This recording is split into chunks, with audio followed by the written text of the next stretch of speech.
Doctor Satyanarayana Reddy గారి మిత్రుడు తన భార్యతో కర్నూలులో ఒక వివాహానికి వెళుతూ వీరి తల్లిగారిని మరొకరిని కూడా కారులో తీసుకువెళ్ళి కర్నూలులో వదులుతానని చెప్పారట.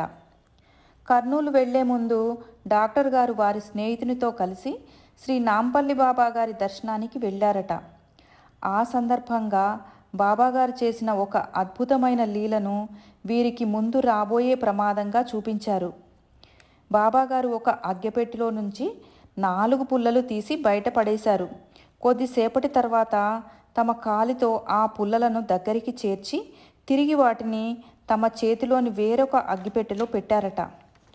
ఈ చర్య వల్ల బాబాగారు జరగబోయే సంఘటన ఏదో తెలియచేస్తున్నారు అని మాత్రం అర్థమైందట.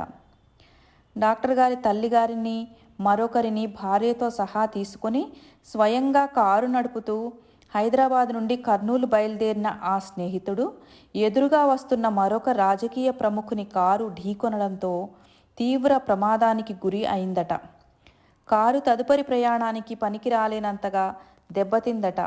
కారులోని 4గురికి ప్రాణహాని ఏమీ కలగలేదు, కానీ సామాన్యమైన దెబ్బలు తగిలి ప్రమాదం నుండి బయటపడ్డారట. తెలిసిన వారి వాహనం కర్నూలు వెళ్తూ తమ వాహనంలో వీరిని ఎక్కించుకొని కర్నూలు చేర్చారట. ఇంత తీవ్ర ప్రమాదం నుండి తప్పించి తన వారిని సురక్షితంగా చేర్చిన ప్రక్రియయే ఈ డాక్టర్ గారు చూస్తుండగా శ్రీ నాంపల్లి బాబా గారు అంతకు ముందు రోజు చేసినదని గుర్తించగలిగానని ఈ డాక్టర్ గారు అంటున్నారు. దిగంబర దిగంబర శ్రీ నాంపల్లి బాబా దిగంబర.